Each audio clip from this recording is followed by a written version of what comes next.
네, 대담 여의도 인사이트 2부 두 번째 시간으로 이어가겠습니다. 최근 환율이 또 화두지요. 얘기 들어볼 필요 있을 것 같아요. 그래서 이분 모셨습니다. 다이와증권 코리아 FICC 본부장이신 변정규 본부장님의 인사이트와 함께합니다. 본부장님 어서 오세요. 안녕하세요.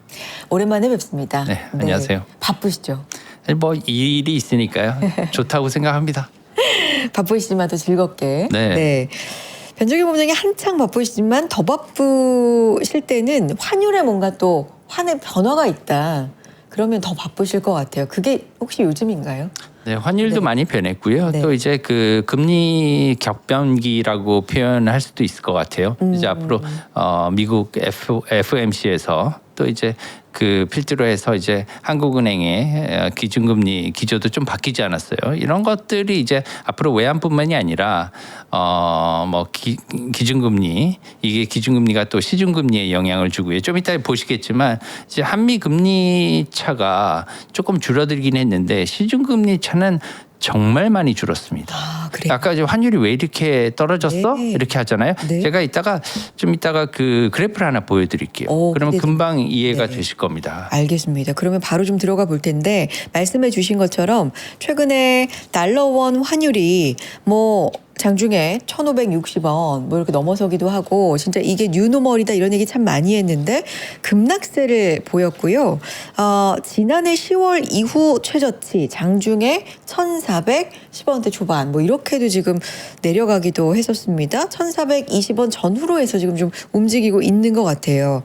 환율이 떨어진다. 그러니까 원화가 좀 강세 방향으로 간다. 이렇게 방향이 전환된 이유가 뭐예요? 그러니까 여러 가지 이유들이 있겠죠. 네. 그렇지만 그것은 이제 전부 다 하나로 귀결돼요. 이 환율도 그렇고요. 금융시장은 금리 노름입니다. 이자율 네. 노름이에요. 그렇기 때문에 시장 수익률이라고 하죠. 시장 수익률을 갖다가 딱 비교를 해보면 차이가 나오는 거예요. 왜냐하면 금리 차잖아요, 환율도. 그렇기 때문에 이 그래프를 보겠습니다. 좋습니다. 보여주세요. 네. 네. 지금 띄워주시면 네. 설명해 주세요. 네, 오른쪽 그래프 보시면 됩니다. 네. 이게 최근 1년간 작년 8월부터 시작해서 지금 현재까지 한국과 미국 시장 수익률의 벤치마크는 국채라고 해야죠. 예, 국채 수익률의 10년물 두 개를 비교해 보면 작년에는 미국이 4.21%, 우리나라 한 2.7에서 2.8% 정도 됐어요. 그러니까 1.5% 포인트까지 이렇게 많이 차이가 났었던 겁니다. 네. 차이가 그렇지만 최근에 이렇게 많이 줄었어요. 네, 붙었네요. 굉장히, 쫙 붙었죠. 네. 이것은 뭐냐면 양국의 시장 금리가 많이 비슷해졌다는 겁니다. 양국의 시장 금리가 비슷해졌다는 건 뭐냐면 그래? 그러면 한국의 금리가 많이 따라왔네? 그러면 한국의 금리가 높은 게 항상 강해요, 통화가. 왜냐하면 어느 투자자도 이자율 낮은 통화를 보유하고 싶어 하지 않습니다. 이자 적게 주는 통화 원하나요? 싫잖아요. 이자 높은 통화 원해요. 근데 이제 이렇게 많이 쫓아오니까 네. 원화도 강해지는 겁니다. 네. 이 결과물적이고요. 그래서 여러분들은 이 환율을 볼 때 네. 시장 금리를 우선 봐야 됩니다. 예금도 보고 그다음에 뭐 국채 금리도 보고 그다음에 회사채 금리도 다 보고요. 네. 보겠지만 사실은 이제 국채 금리만 하나 10년물만 보셔도 이렇게 명확 관화하게 차이가 납니다. 그렇기 때문에 이것을 보고요. 거기 안에는 이것을 만든 드라이브 요인들이 있어요. 그렇죠. 요인이 있죠. 그렇죠. 이유가 없지 않겠죠. 예, 네. 이게 원인이고요. 네. 요인들이 있습니다. 네네. 이렇게 만든 요인들이 있는데 네. 그게 첫 번째는 뭐냐면 중앙은행이에요. 가장 큰 거는 중앙은행의 어떻게 보면 통화 정책이 바뀌었다는 겁니다. 바뀔 수밖에 없겠죠. 왜냐하면 수장이 바뀌었습니다. 예, 그렇죠. 신현성 총재로 바뀌면서 굉장히 어떻게 보면 단호하고 매파적으로 바뀐 것 같아요. 시장은 이것을 갖다가 금방 알잖아요. 우리도 이제 사람들 만나보면 이 사람이 어떻다 이렇게 다 알지 않습니까? 뭐 말투나 예. 하는 단어나 내용이나. 네. 환율이 높다고 얘기를 그렇죠. 했고 네. 시장은 긴가민가 했어요. 이제 금리를 올릴 것인가. 근데 금리를 올렸고요. 게다가 기준금리 인상 기조는 계속돼야 된다고 이렇게 누차 발언을 하셨기 때문에 방향성이 좀 명확하다라는 얘기를 했죠. 그렇죠. 네. 왜냐하면 인플레이션을 잡겠다는 의지가 명확해요. 예, 그렇기 때문에 그런 상황에서는 금리가 어떻게 보면 한국 금리가 올라갈 수밖에 없고 네. 그러면 지금 한국과 미국의 기준금리 격차는 1%포인트로 줄었어요. 그런데 보면은 10년물 차이를 보면 중단기적으로 보면 더 줄었지 않습니까? 그쵸. 앞으로는 그럼 이걸 어떻게 해석해야 되냐? 조금 더 있으면 내년 후년으로 가면은 한국과 미국의 기준금리 격차는 더 줄어들 거라고 시장 사람들은 생각하는 거예요. 그걸 또 선반영시키는 것도 예. 있는 거예요? 그러기 때문에 환율은 내려갈 거죠. 예. 아. 예. 그리고 두 번째 요인으로 보는 건 뭐냐면 한국의 수급 상황입니다. 네. 달러 수급 상황이 많이 바뀌었어요. 40조 상당의 달러가 국내 달러 예금으로 들어와 있지 않습니까 지금? 네. 예, 이것들을 이제 다 트레이더들은 알고 있고요. 네. 이런 상태에서 롱을 가기가 어려워진 거죠. 그러니까 이제 롱스톱이 많이 나게 되고요. 그러니까 추세적으로 세 번째로 이렇게 롱스톱이 많이 나오고 계속해서 환율 하락이 지금 단기적으로 일어나니까 매물출에 내고 물량이 나오는 거예요. 예전에 갖고 있던 물량도 지금 팔아야겠구나. 지금 조금이라도 높을 때 또 파는 거죠. 이런 것들이 연속해서 심리적인 것도 당연히 있는 거거든요. 그런 것들이 이제 요인이라고 볼 수 있습니다.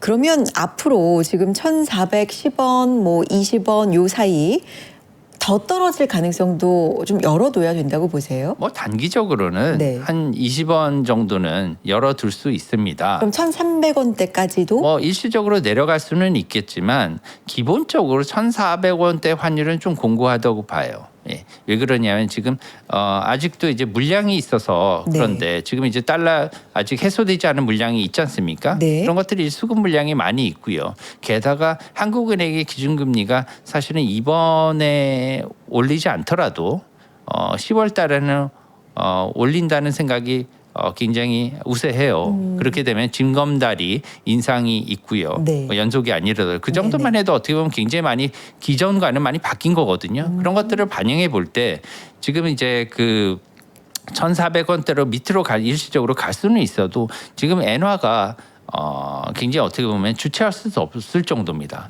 지금 이제 베센트 장관과 미국이 일본을 돕기 위해서 일본은행을 돕기 위해서 지금 참전했잖아요. 네. 그럼에도 불구하고 이것은 구조적인 문제라고 생각해요. 엔저는. 지금 현재로서는 그렇기 때문에 이것을 갖다 해결하지 않는 한 우리 원화와 엔화의 동조화가 지금은 조금 이제 깨졌어요. 네. 그렇지만 이것들이 이제 완벽하게 지금 그 동조화가 깨졌다 장기적으로 이렇게 보기는 어렵다는 거죠.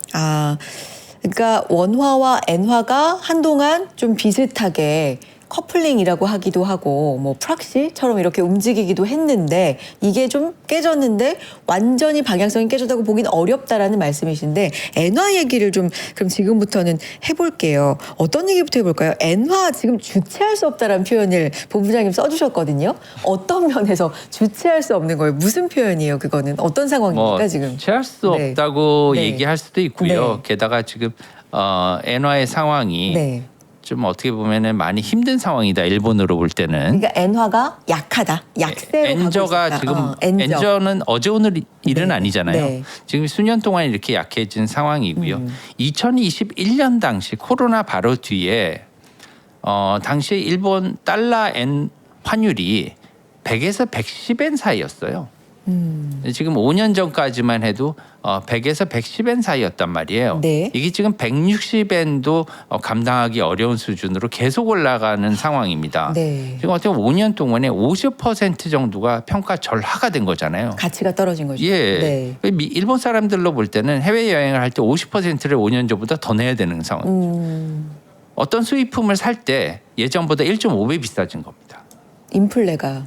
그러니까 물품을 살 때 왜냐하면은 환율이 변했으니까요. 그러니까요. 예를 들면은 뭐 원유를 수입해서 네. 사거나 아니면 어떤 물품을 상품을 갖다 사왔을 때 이것을 소비하기 위해서는 예전보다 50% 이상 뭐 세금을 갖다가 제외하고 본다면 50% 이상 비싸진 거다.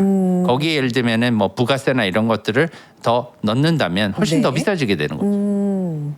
그래서 엔저 현상이 어제 오늘 일은 아니지만 이게 뭐 163엔 막 이렇게 가다 보니까 급기야는 어떤 대책이 분명히 나올 것이다라는 상황 속에서 뭐가 나왔냐면 지난 주말부터 해서 미국과 일본이 공조를 했다라는 이야기, 베센트 재무장관의 이야기, 뭐 트럼프 대통령도 일본과 굉장히 이제 친근한 이야기를 하면서 방어를 위해서 우리가 돕는다. 뭐 우리는 아주 가깝다. 이런 얘기를 굉장히 많이 했는데 그러고 나서 급격하게 157엔 막 이렇게 떨어진 상태인데 또 거기서 좀 멈춰 있는 것 같아요. 지금 상황 좀 알려주세요.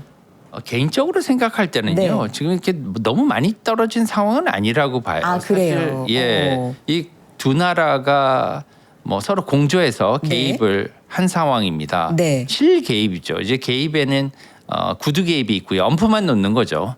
이제 그리고 실개입, 실제적으로 이제 엔화를 매수를 하게 되면 강해질 거 아닙니까? 이걸 양국이 공동으로 매수를 한 거예요, 엔화를. 네. 이 정도면은 그 규모를 떠나서 굉장히 의미가 상당히 크지 않습니까? 미국과 일본이 공조를 해서 개입했다. 이것은 사상 초유의 일인데 네. 그렇게 되면은 150엔이나 이렇게 더 떨어졌어야 된다고 사람들은 생각해야 될 것 같아요. 일반적으로 생각하면. 근데 네. 이 정도밖에 안 떨어진 것도 사실 어떻게 보면 엔화의 구조적인 요인에 기인한다.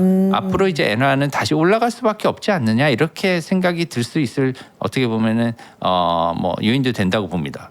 그러니까 엔화 약세는 구조적으로 지속될 수밖에 없다. 이게 일시적으로 엔화가 강세 쪽으로 좀 가다가도 뭐 이런 사실 말씀. 이번에 이제 네. 그 베센트 장관이 네. 뭐 동맹국이니까 그러니까요. 도와줬다는 거지만 지금 미국으로서 볼 때는 미국이 이자 비용이 너무 많이 나가잖아요. 지금 이자 비용이 너무 많이 나가기 때문에 이것을 낮추기 위해서는 미국 국채금리, 특히나 장기 국채금리를 낮추는 게 중요해요. 네. 근데 이 미국 국채를 가장 많이 들고 있는 게 일본이지 않습니까? 네. 그렇기 때문에 일본이 국채를 팔아서 엔화를 방어하게 되면 미국으로서도 손해예요. 그렇죠. 왜냐하면은 미국 재무부는 더 많은 높은 이자를 내야 되기 때문에 그러니까 니네들 팔지 마. 우리가 도와줄게.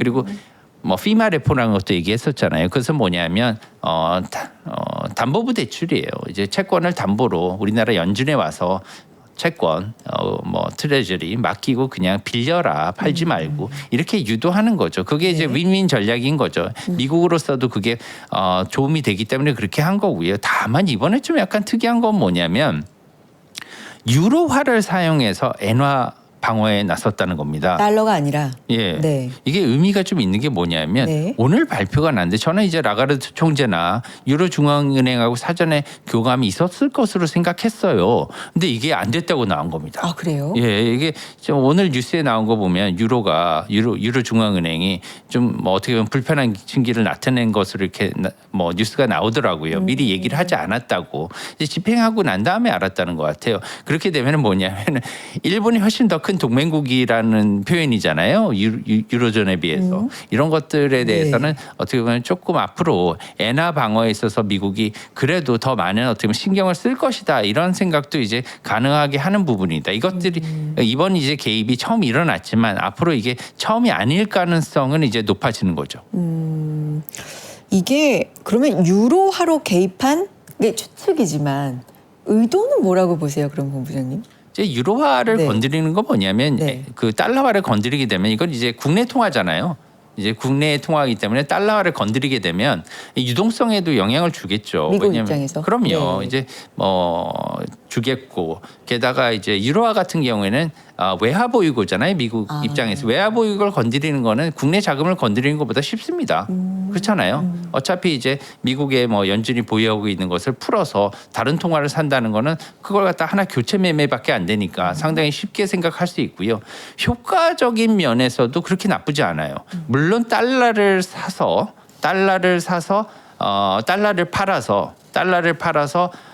엔화를 사도 네. 어떻게 보면 엔화 강세가 나타나긴 하지만 네.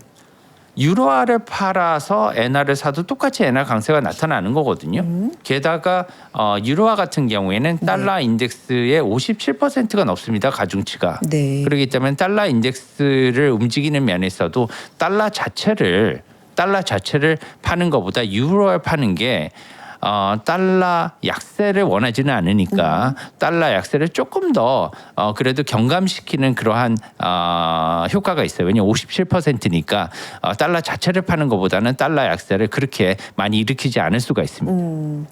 그러면 본부장님 이제 말씀해 주신 거 들어보면 미국과 일본의 공조, 미국이 일본의 엔화 방어를 도와줬다. 뭐 뭐 이런 데는 물론 뭐 동맹국이다 이런 얘기들이 있지만 이게 굉장히 오랜만에 일어나는 일이고 보통 일은 아니잖아요. 쉽게 볼 수 있는 일은 아닌데 그럼 왜 그랬느냐? 본부장님 말씀처럼 미국이 자신들의 국채 금리가 올라가는 거. 그러니까 일본이 국채를 던져서 미국 국채 금리가 올라가는 걸 원하지 않는다. 그렇죠. 이런 건데 그러면 국채 금리가 조금 안정이 돼야 되는데 미국 10년물 보면은 여전히 한 4.6 이렇거든요. 상당히 높죠 지금. 네. 상당히 높고요.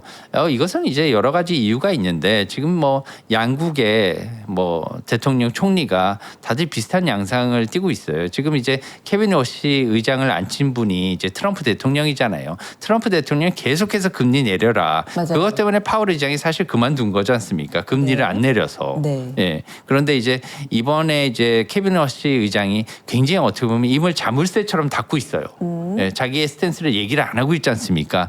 이분이 맨지 비둘기인지 매에 어떻게 보면 옷을 입은 비둘기인지 비둘기의 옷을 입은 맨지 사실 사람들은 굉장히 추측이 난무하고 있지 않습니까? 헷갈리더라고요. 굉장히 헷갈려서 네. 지금 10년물 미국 국채가 연말에 얼마가 될지 지금 현재 약 4.5% 정도에서 거래가 되고 있는데 10년물 국채가 네. 이게 연말에 4% 후반에 갈지 네. 심지어 어떤 기관들은 2%까지 떨어진다는 기관들도 있고요. 오. 그래서 그렇게 이제 뭐 격차가 커요. 왜냐하면 지금은 깜깜이 상황이기 때문에 잘 모르는 거죠. 아. 근데 문제는 뭐냐면 이것을 가중시키는 게 일본과 같은 경우에도 아까 이제 일본 은행은 그렇게 노력을 하고 있잖아요. 네. 지금 이제 엔화를 방어하려고 노력을 하지만 이 구조적인 문제가 있다는 게 뭐냐면 미국의 금리 인하를 주창하고 있는 트럼프 대통령이 있다면 일본에도 그와 비슷하게 또 완화적인 통화 정책을 원하는 타카이치 총리가 있다는 거예요. 타카이치 총리는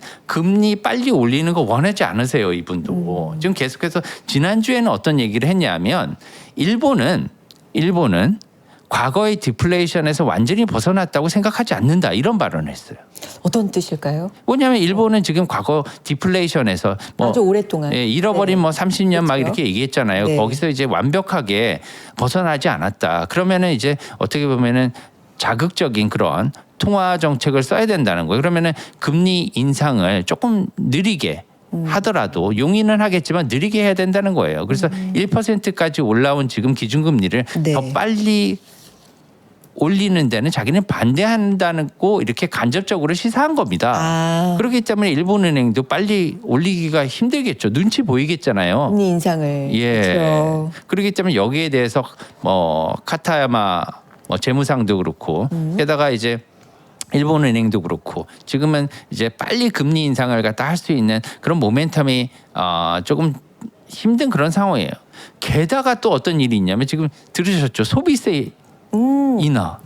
게다가 소비세가 지금 8% 정도 되는데 식료품이나 모든 이제 소비세에 대해서 지금 현재 8%인데 이것을 갖다가 1%까지 7%를 쫙 깎아주다는 거예요. 2년 동안 한시적으로. 진짜 많이 파격적으로. 예, 네. 이게 어떻게 보면은 그리고 그 1%마저도요. 네. 뭐 소득 뭐 일정 수준 네네. 이하는 네. 다 돈으로 또 그 1%를 지원해줘서 0%로 만들어주겠다는 거거든요. 뭐 환급 개념 같은 예, 걸로요. 그렇게 된다면은 이것을 갖다가 8%를 0%로 거의 만들겠다는 계산이기 때문에 네. 이게 2년 동안 한 10조 엔, 우리나라 돈으로 100조 원이라는 금액을 풀게 되는 그런 역할이 돼요. 그래서 우리 동아시아에도 그만큼 돈이 많이 퍼진다고 생각하면 되는 것 같고요. 네. 이것들이 이제 바로 옆 나라긴 하지만 우리나라가 인접국이기 때문에 이제 물이 이제 흐르면 옆 나라에도 적시게 되거든요. 그렇죠. 그렇기 때문에 이런 것들을 우리도 조금 조심해야 되겠다 이런 생각이 들고요. 네. 앞으로 하반기에는 지금 이제 8월 말에 26일, 27일에 걸쳐서 이제 BOK 한국은행 금통위가 또 열리지 않습니까? 그리고 그 이후에는 월요일 날 31일 날 잭슨홀 미팅. 아, 이것도 중요하죠. 네, 잭슨홀 미팅이 주말에 열려요. 네. 잭슨홀을 저는 안 가봤는데 엄청 좋다고 하더라고요. 한번 가보고 싶은데 휴양지 같은데 그러니까 예. 모이는 거죠. 그런 미팅이 생기는 데는요 열리는데 네. 항상 휴양지래요. 유럽도 그렇고요. 네. 그렇지 않습니까? 알프스에서 열리고요. 그리고 여러 가지 휴양지에서 열리는데 일단 뭐 이번에는 케빈 러시 의장의 발표가 있기 때문에 우리가 조금 더 그분의 의향을 알 수 있지 않을까 이런 상황이기 때문에 9월 달에 들어서는 시장의 변동성이 조금 더 심해질 거다. 이제 변동성이 좀 더 커질 거다 이렇게 생각을 하고요. 환율이나 아니면은 금리의 방향도 그때 가서는 조금 더 명확해질 것으로 보이고요. 9월 달에 이제 FOMC가 있는데 FOMC를 잘 봐야 될 것 같아요. 17일 날. 왜 그러냐면 이번 FOMC에서는 지금 기존에 8월 달에 FOMC에서 우리가 그 세 번의 반대표가 나왔잖아요. 7월에. 네, 7월에 네. 이제 반대표가 나왔기 때문에 세 명의 반대표가 나왔다는 건 뭐냐면 매파적인 의견이 공식적으로 나왔다는 거예요. 그렇죠. 그래서 이제 만장일치가 아니었기 네네. 때문에 앞으로 9월달에 뭐 데이터가 어떻게 나올지 모르겠지만 특히나 물가 지표가 굉장히 어떻게 보면은 오를 것으로 이렇게 생각된다면 올릴 가능성이 다분히 있습니다. 네. 예, 그렇게 되면 이제 10월달에 금통위에서도 올릴 수밖에 없겠죠. 한국은행도 이런 것들을 유심히 살펴봐야 되고요. 이런 것들이 이제 우리나라 금리와 환율에도 영향을 미칠 것으로 생각합니다. FOMC 얘기를 마침 해주셨으니까 사실 7월에 반대표를 던진 3명 외에도 의외로 최근에 물가 좀 안 잡히면 금리 인상해야 돼라고 말하는 연준 인사들이 굉장히 좀 있더라고요. 몇몇 있더라고요. 그러면 진짜로 9월 인상 가능성이 있는 건가라고 시장이 지금 좀 의심을 하고 있기는 한데 잭슨홀도 마찬가지인 게 워시 의장이 워낙에 말을 좀 아끼고 힌트를 안 주려는 성향이다 보니까 오히려 그렇기 때문에 한마디 하는 게 영향력이 더 좀 커질 수도 있는 것 같기도 해요. 만약에 인상을 그러면 9월에 한다면 우리 주식이나 금융시장의 영향이나 원화의 영향이나 어느 정도 파급 효과가 있을까요? 그러니까 좋으신 질문이 어떤 영향이 있을까? 네. 만약에 인상을 하게 되면 한다면? 예. 근데 지금 이제 워시 의장이 굉장히 말을 아끼고 있잖아요. 네. 한번 솔직하게 저희가 생각을 해봅시다. 사람들 간에도요. 어떻게 보면 어떤 사람이 말을 안 하고 있으면 고민이 많은 거예요. 그렇지 않아요? 그것은 뭐냐면은 생각과 다를 수가 있기 때문에 굉장히 조심하는 거죠. 특히나 지금 금리 인하라는 그러한 어떻게 보면 책무를 갖고 임명이 됐다고 모든 사람들이 알고 있습니다. 트럼프 대통령이 예. 그렇죠. 그렇잖아요. 인하를 해라. 금리 인하해라. 특히나 이번에 에어포스 원 이제 비행기 타면서도 지금 어떤 어려움들이 많이 있는데 다른 뭐 연준 이사들이 금리를 안 내리려고 반대하고 있지만 케빈 러시는 이걸 해낼 것이다. 이렇게 얘기를 또 했잖아요. 네. 이것은 어떻게 보면 구두 압박인 거죠. 예. 그리고 그런 것들을 이제 자유로울 수는 없다고 생각하는데 연준의 독립성을 위해서라도 예를 들면 이사들은 여기에 대해서 단호하게 많이 얘기를 할 것 같아요. 앞으로. 예.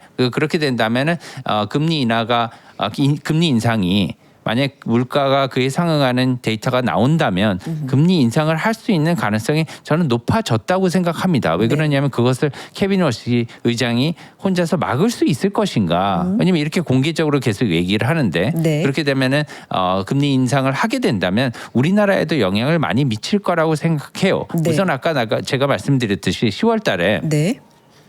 금리 인상이 거의 기정사실화될 가능성이 높습니다. 한국은행 금통위에서. 예.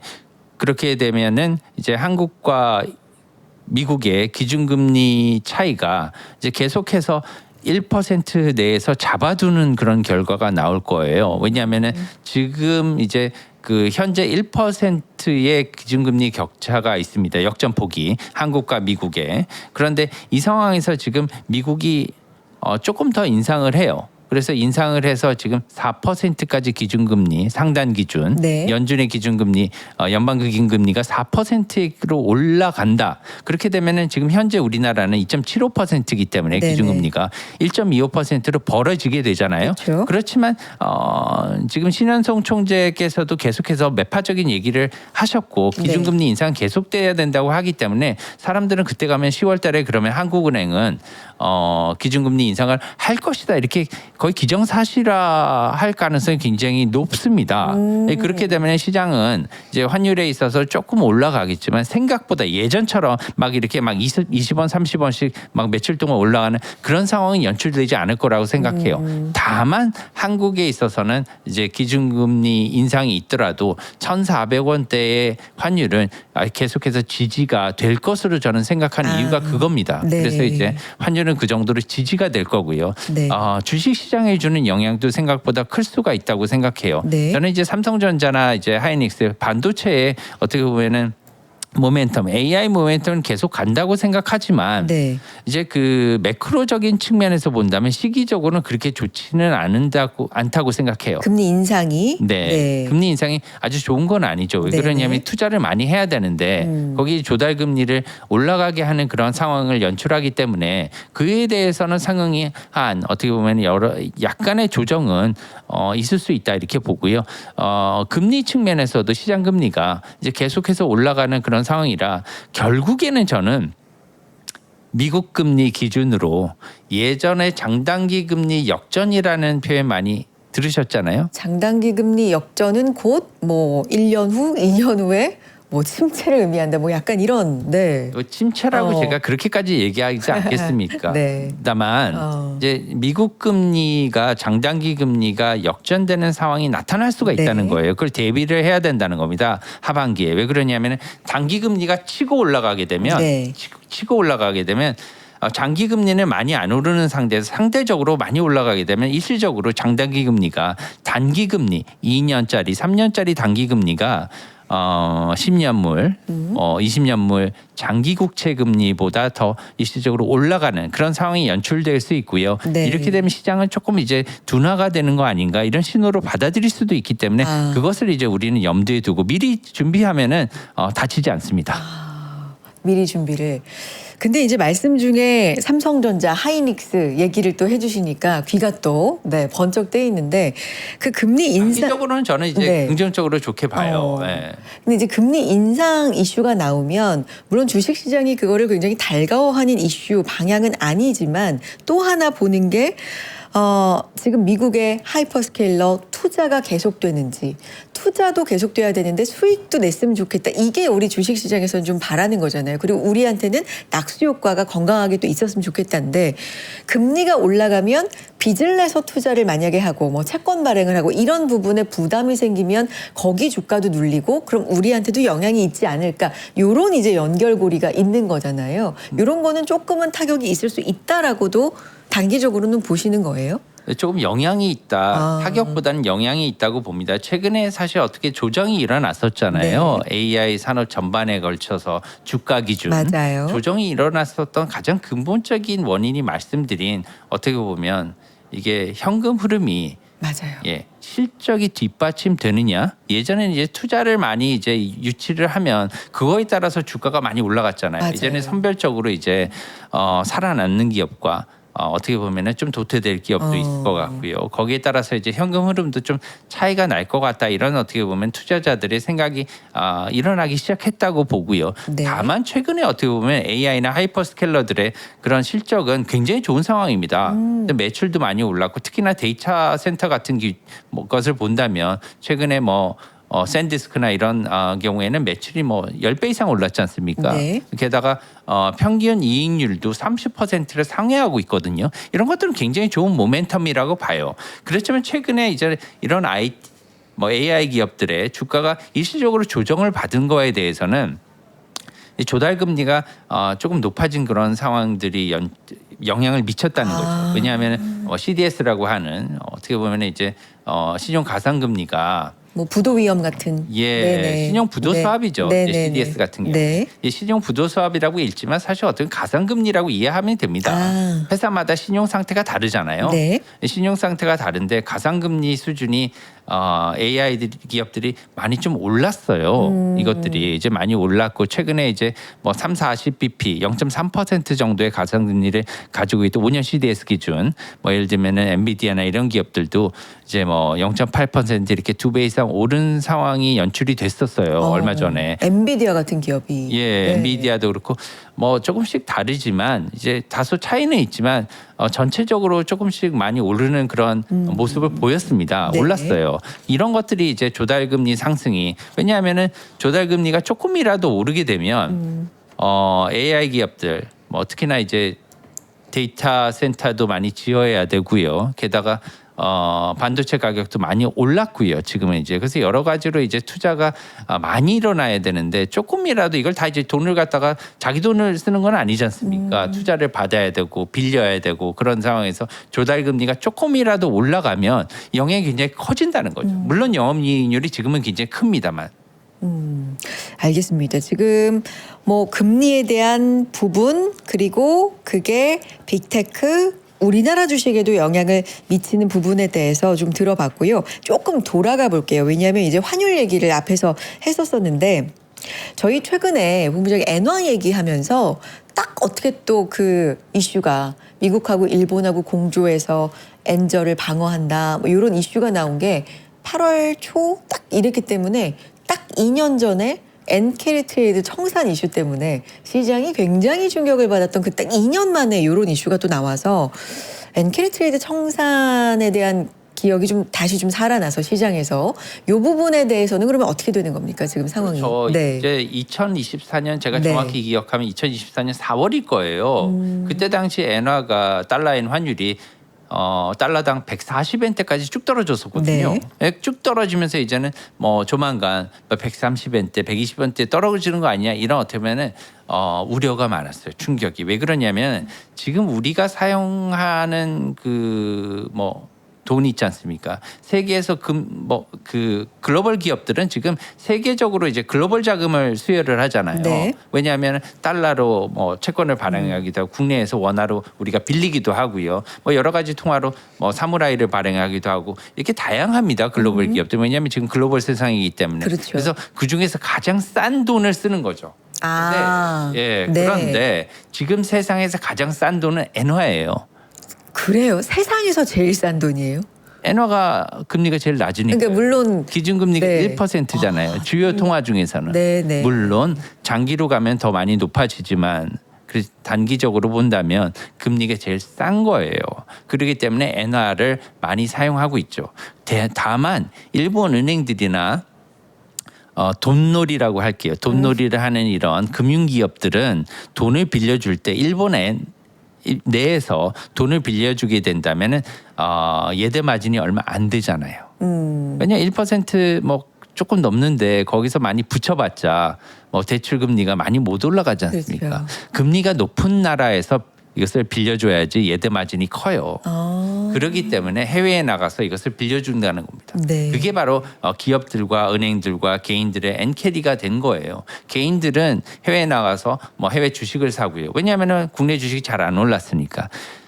은행들은 은행대로 국내에서 뭐 일본 국내에서 이걸 빌려줘봤자 예대 마진이 얼마 안 되니까 다른 나라 가서 빌려주겠다. 미국 가서 빌려주고 유럽 가서 빌려주고 한국 가서 빌려주고 이런 거죠. 네네. 이제 그것들이 이제 마진율이 높으니까요. 그런데 만약에 네. 이 일본의 기준금리가 어느 정도로 많이 높아져요. 네. 그리고 일본의 시장 금리가 많이 올랐어요. 지금 올라가고 있잖아요. 네. 물론 지금 천천히 올라가지만 이게 최종 금리가 얼마 될지 모르지만 많이 올라간다. 그러면 일본 은행들이나 아니면 일본의 금융기관들도 국내에서 빌려주고요. 일본의 투자자들도 지금 일본 국채를 사면 JGB 국채를 지금까지 사면 뭐 10년물이 1%대밖에 안 됐었습니다. 얼마 전까지. 네. 그런데 이게 지금 2%대로 올라왔고요. 이게 어느 정도 더 올라가게 되고 3%, 4% 가게 된다면 해외에 나가지고 미국 국채나 아니 유로존의 국채들을 살 필요가 없어지는 거예요. 그럼 돈이 일본으로 다시 돌아올 수 있다. 그게 바로 엔케리 청산입니다. 그러니까요. 예, 이제 일본에서 집 나간 돈이 네. 집으로 돌아오는 과정이 네. 이것들이 이제 일어나게 되면 갑자기 썰물처럼 일어나게 되잖아요. 그러니까요. 이게 청산의 과정이거든요. 네. 이렇게 되면 해외 주식시장이 붕괴가 되고요. 그리고 조달의 금리 조달 이제 뭐 어떻게 보면 유동성이 많이 이제 그 건조해지기 때문에 빠져나가면은 그것을 메꿔야 되기 때문에 유동성 문제도 나타나게 되고요. 이런 것들이 여러 가지 이제 문제가 나타나게 되는 거죠. 그것을 이제 시장은 경계를 하는 겁니다. 그 상태가 이제 언제 오는 것인가? 이게 사실 그러니까요. 어떻게 보면은 가장 초미의 관심사잖아요. 네네네. 그것은 이제 우리가 좀 봐야 돼요. 최저금리를 봐야 되는데 지금 이제 금융계에서는 일본은행의 최저금리를 1.5% 정도로 보고 있어요. 네. 다만 저 개인적으로는 1.5% 가지고는 엔화 약세, 엔저를 막지는 못할 것이다 저는 이렇게 생각을 해요. 그렇기 때문에 한 2% 정도는 돼야지 일본의 10년물 국채 기준 일본 국채 금리가 한 3% 후반 정도까지는 올라갈 것으로 이렇게 생각을 하고요. 그렇게 되면은 일본의 뭐 투자자들의 아니면은 금융기관들의 엔캐리 청산이 그때 가서는 좀 일어나지 않을까. 그러면은 그 시점을 갖다가 돌이켜 본다면 일본의 최저 금리가 1.5%에서 2%가 되는 시기를 찾으면 됩니다. 우리는 그게 언제 될 것인가. 지금 1%인데 하반기에 저희가 연말 정도에는 한 번 정도 일본은행이 기준금리 인상을 단행할 것으로 생각해요. 네. 1.25% 연말에 된다. 왜냐하면 타케하키 총리가 구두 개입으로 이렇게 빠른 금리를 인상을 원하지 않는다고 했으니까 연말에 1.5%가 되면 내년 상반기에는 1.5% 정도 되지 않을까? 그리고 내년 하반기에는 그보다 조금 더 높아질 수 있는 요인이 있지 않을까? 이렇게 본다면 내년 하반기 정도부터 시작해서는 조금씩 엔캐리 청산에 대한 일본 입장에서는 기대를 해보면 좋을 것 같다 이렇게 생각하고요. 우리나라나 다른 외국 투자자 입장에서 조달하는 입장에서 본다면 그러한 상황이 일어나는 우려를 경계죠. 그때 가서는 네. 경계를 해야 되는 거죠. 그러면 지금은 아니지만 언제 시작을 해서 금리 인상을 개시를 해서 한 2%대까지 되는 그 경로 요거를 좀 봐야 된다. 내년 하반기 정도에는 이제 세상에서 가장 싼 금리가 없어진다 이렇게 이해하시면 됩니다. 내년 하반기쯤 정도. 이런 것도 조금 멀리 있지만 그래도 염두에 두도록 하겠습니다. 자, 거의 마무리할 시간인데 요 얘기를 좀 못한 것 같아요. 금 가격이 최근에 좀 올라가고 있어요. 다시. 네. 근데 한국은행이 13년 만에 국내산 금 현물 매입 공식 재개, 뭐 외환 보유액 다변화에 나섰다. 뭐 이런 얘기도 있는데 이것도 짚어볼 만한 이슈예요. 보호쟁이? 사실 뭐 1년 네. 전까지만 해도 3,000달러 넘지 않았었는데 이렇게 많이 올랐지 않습니까? 뭐 5,000달러까지 갔다가 지금 많이 떨어졌어도 네. 5,000달러도 넘었었는데 네. 지금 이제 최근에 4,000달러 살짝 밑에까지 내려왔다가 지금 이제 온스당 4,100달러. 보통 이제 금은요 온스로 이렇게 얘기해요. 이게 트로이 온스라고 하더라고요. 저희가 이제 이번에 이제 오디세이라는 그 영화가 네네. 개봉이 됐는데 거기 나오는 트로이의 그 트로이 온스입니다. 같은. 예, 오, 트로이. 그러니까 네. 굉장히 오래된 도량형인 거죠. 네. 이 온스 왜냐 금은 오래 전부터 사용이 되기 때문에. 그래서 이제 금은 굉장히 어떤 귀금속도 되고요. 네. 게다가 이게 이제 뭐 광물도 되고요. 게다가 이게 돈으로도 사실은 생각을 할 수 있잖아요. 네. 인류가 가장 오랫동안 사용된 돈이 사실은 금이지 않습니까? 이 금을 갖다가 그러기 때문에 중앙은행들은 많이 보유를 하려고 해 왔었어요. 얼마 전까지만 해도 닉슨 금태환 폐기 정책 때까지는 사실 어떻게 보면 브레튼 우드 체제였지 않습니까? 네. 그런데 지금 13년 동안 한국은행은 금을 사지 않았어요. 최근에 이제 각국들이 이제 중국은행이 엄청 많이 샀죠. 인민은행이. 그렇지만 지금 최근까지는 많이 사지는 않았는데 네. 이것을 샀다는 것은 뭐냐면 사기 시작했다는 건 굉장히 고무적인 일이라고 저는 생각을 합니다. 네. 고무적이다. 이렇게 말씀을 사실은 더 하실 말씀이 있는데 시간 좀 맞춰주신 것 다음에 같고요. 얘기해드리겠습니다. 네, 좀 더 자세한 얘기는 또 모셔서 듣도록 하겠습니다. 오늘 많은 말씀 해주셨어요. 뭐 환율 얘기도 했고요. 특히 원화, 엔화 그리고 다가오는 FOMC에 대한 이야기나 그리고 금리 혹시 인상 스케줄이 재개가 된다면 주식시장이나 특히 AI 쪽 기술주에 미쳐질 영향까지도 많은 이제 말씀해 주셨네요. 스테이블코인이나 네. AI 그다음에 네. 디지털 화폐가 들어서면서 금은 굉장히 많이 각광을 받을 거예요. 이게 관계가 없다고 생각하지만 앞으로 그거에 대해서 아마 우리가 생각을 해봐야 될 것 같습니다. 알겠습니다. 감사드리고 오늘은 여기까지 듣도록 하죠. 다이와증권 코리아 FICC 본부장이신 변정규 본부장님 말씀 잘 들었습니다. 고맙습니다. 감사합니다.